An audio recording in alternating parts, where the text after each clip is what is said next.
최근 시장을 이야기할 때 이 얘기를 안 하면 좀 서운하죠. 문제 2번 만나보시죠.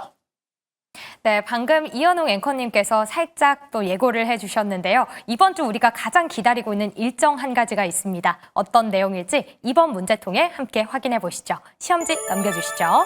네, 마이크론의 실적 발표 임박, 반도체 보유자의 대응 전략을 적으시오라고 나와 있습니다. 반도체에 대한 이야기를 빼놓을 수가 없는데요. 이제 메모리 업계의 풍향계로 불리는 마이크론이 수요일 새벽에 실적을 발표합니다. 우리 시장이 개장하기 전에 나올 거기 때문에 더 시장은 집중하고 있는 분위기인데요.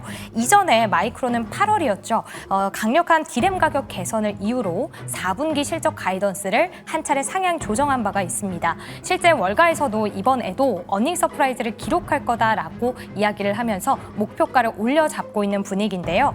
이제 앞으로 마이크론이 내놓을 향후 시장 전망과 함께 가격 정책을 어떻게 세우느냐, 이 부분이 앞으로 삼성전자와 SK하이닉스의 전략에도 적지 않은 영향이 될 걸로 보여집니다. 그리고 반도체의 저승사자로 불렀었던 이 모건 스탠리도 살짝 입장을 바꾼 듯한 모습인데요. 디램 가격 상승을 점치면서 올해는 따뜻한 겨울이 올 거다라고 내다봤습니다. AI 수요가 급격하게 늘면서 모든 디램의 제품 공급 부족을 겪을 거라고 하는데요. 실제로 삼성전자도 계속해서 고객사들에게 디램과 낸드 모두 최대 30%씩 가격을 올리겠다라고 통보를 한 상황이라고 합니다. 최소 2년간 메모리 업계는 호황이 계속될 거다라고 전망이 되고 있는데요. 이에 따라서 모건 스탠리는 삼성전자를 목표가 12%가량 상향 조정하면서 최선호 종목으로 골랐고요. SK하이닉스도 58% 높인 41만 원으로 목표가가 대폭 상향 조정이 됐습니다. 현재 구간에서 앞으로 어떤 전략이 필요할까 많은 분들 너무 궁금하실 텐데요. 반도체에 대한 모든 이야기 타파해 보도록 하겠습니다. 그럼 두 번째 주식 남녀의 선택 보드를 들어주시죠. 자, 이번 반도체의 상승 과연 어디까지 이어질 것인가 많은 분들이 궁금해하시면서 계속해서 투자를 추가로 해야 되는가 말아야 되는가, 한다면 어느 타점에서 해야 되는가 많은 고민들을 하고 계실 것 같은데 두 분의 전략 한번 들어보도록 하겠습니다. 자, 일단은 보유 관점을 제시해 주셨고 그중에서도 중소형주에 투자하는 게 적합하다라는 얘기를 적어주셨어요. 그리고 편안하게 홀딩을 하자라고 적어주셨는데 제가 약간 의문이 드는 건 일단 홀딩 보유, 그러니까 추가 매수에 대한 얘기들은 빠져 있어서 이 얘기까지 한번 좀 들어보고 싶어요. 자, 먼저 부탁드립니다. 네, 이번에 마이크론 실적에 대한 기대감이 커지고 있는 상황인 것도 맞고요. 그런 부분들이 반도체 종목들을 이끌 것이라고 생각을 하고 있지만 대형주들은 워낙 많이 올라가기도 했었고 사실 지금 대형주가 조금 더 올라간다고 해도 그 상승률보다는 중소형주 상승률이 훨씬 더 크지 않을까라는 관점에서 이렇게 제가 작성을 하게 됐습니다. 예. 그리고 신규 매수자 관점에서 대형주보다는 중소형주가 적합하다라는 의미로 좀 받아들이면 좋을 것 같아요. 이와 더불어서 요즘에 또 이제 삼성전자와 SK하이닉스 기술 경쟁 구도가 더 심화가 되고 있는 상황이잖아요. 오늘 같은 경우 이게 명확하지 않다라는 얘기들도 있기는 하지만 삼성전자가 이번에 엔비디아 쪽에 이제 HBM3E 품질 테스트를 통과했다라는 그런 기사들까지도 올라오게 되면서 그런 기대감이 반영되는 모습이었는데 아직 확실한 부분은 아니라는 얘기들도 많이 나오고 있어요. 사실 이 얘기가 나온 게 거의 1년이 된 것 같긴 한데 이번만큼 기대감이 컸던 적이 있나 싶긴 해요. 네, 맞습니다. 오늘 또 주가 상승도 장중에 5%대 올라가기도 했었는데요.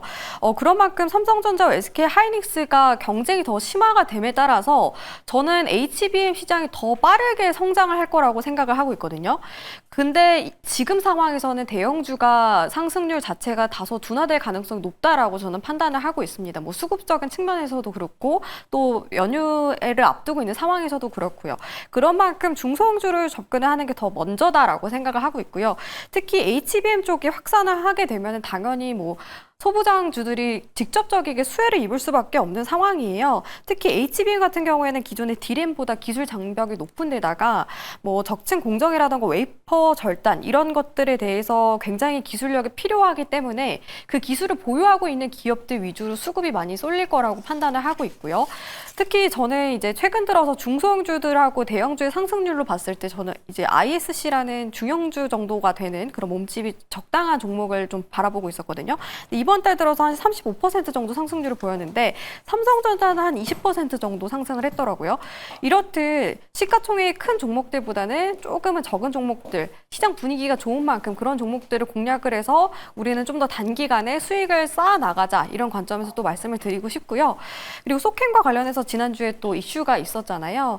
소캠2로 이제 소캠1이 백지화가 되면서 2로 넘어가게 됐고 이에 따라서 마이크론하고 SK 하이닉스 그리고 삼성전자가 어느 정도 같은 선상 위에 접어들었다라는 이슈가 생긴 만큼 그런 부분들까지도 좀 테마성으로 접근을 하면서 반도체 종목들을 좀 공략해보면 어떨까라고 생각하고 있습니다. 저는 그래서 하반기까지 반도체 업황 자체는 좋을 거다라고 이렇게 말씀드리고 싶고 그중에서 접근하려면은 중소형주 중에서도 소부장주를 접근을 하셔라 이렇게 말씀을 드리고 싶습니다. 네, 모건 스탠리에서 따뜻한 겨울이 온다. 반도체에 대해서 그렇게 설명했는데 공감하시는 부분인 거죠? 네, 맞습니다. 알겠습니다. 자, 다음은 박철순 전문가인데 편안하게 홀딩하자라는 전략을 제시해 주셨어요. 네, 일단 뭐 반도체는 계속 좋다라고 여러 번 언급을 드렸었는데 일단은 뭐 마이크론 실적 발표 때도 다시 한번 이제 반도체에 대한 기대감이 높아질 수 있는 상황입니다. 일단 마이크론 같은 경우가 4분기 실적 발표를 앞두고 있는데 일단 작년 대비했을 때 한 40% 이상대 고성장이 예상이 되고 있는 상황이어서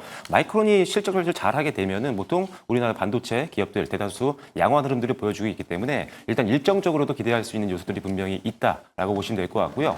그다음에 모건 스탠리 같은 경우가 작년에는 이제 어떻게 보면은 빙산이 오고 있다 반도체 업황에 그만큼 안 좋게 좀 평가를 했다가 이제 말을 완전히 반대로 바꿔서 이제는 좀 따뜻한 겨울이 될 수 있다 뭐 이런 식으로 얘기를 했는데 그러니까 어떻게 보면 반도체 업황에 대해서 의견을 상향 조정을 했습니다. 그만큼 이제 반도체 업황을 좋게 보고 있는 거고 실질적으로 이제 AI 투자가 확대가 되다 보니까 AI 시장이 성장을 하게 되고 거기에 들어가는 HBM이라든지 이런 것들 공급 쇼티지가 계속 나오고 있다 보니까 가격이 상승하고 그렇게 되면 사이클은 더 상승 사이클로 갈 확률이 높다라고 모건 스탠리에 대해서도 평가를 하고 있는 부분이고 그리고 내년까지도 일단 상승 사이클은 계속 지속이 될 거라고 전망할 정도로 상당히 업황에 대해서 긍정적으로 보고 있다라는 점. 그리고 실제로 8월 달에 반도체 수출 규모를 봤더니 전년 동기 대비해서 한 27% 정도 올랐었거든요. 근데 9월 달 들어와서 9월 1일부터 20일까지 수출 지표도 봤더니 전년 동기 대비해서 20% 이상, 20.7% 정도 성장하는 모습들을 보여줬습니다. 그만큼 수치상으로도 계속적으로 긍정적인 상황들이 계속 확인이 되고 있다 보니까 당분간 이 반도체 주의 어떤 강세 흐름들은 좀 더 지속될 가능성이 높다라고 보고 있고요. 그리고 이제 인공지능 서버라든지 모바일 디램 쪽에서도 반도체가 많이 사용이 되다 보니까 일반 디램이라든지 낸드라든지 레거시 반도체 같은 경우도 반등이 계속적으로 나타날 걸로 보고 있는 상황입니다. 내년에도 이제 공급 부족 현상이 나타날 걸로 예상하고 있기 때문에 이제는 HBM도 좋지만 레거시 반도체도 기대감을 가질 만하다라고 보시면 될 것 같고요. 그리고 사실 이제 반도체 같은 경우 관세 우려감이 좀 있는 그런 상황이잖아요. 근데 이 관세에 대한 부분들은 저는 개인적으로 조금 낮게 보고 있는데 일단 기본적으로 지금 HBM이라든지 이런 것들에 대한 수요는 너무나도 많은 상황인데 이 만약에 고관세를 만약에 미국이 우리나라한테 한다라고 한다면 빅테크 기업들은 계속적으로 밀릴 가능성이 높습니다. 그래서 그런 것들 참고하시면 될 것 같고 여전히 공급자 우위 시장이다 보니까 이 부분도 관세에는 어떻게 보면 좀 더 유리하게 작용할 수 있겠다. 이런 점 참고하시면 될 것 같고요.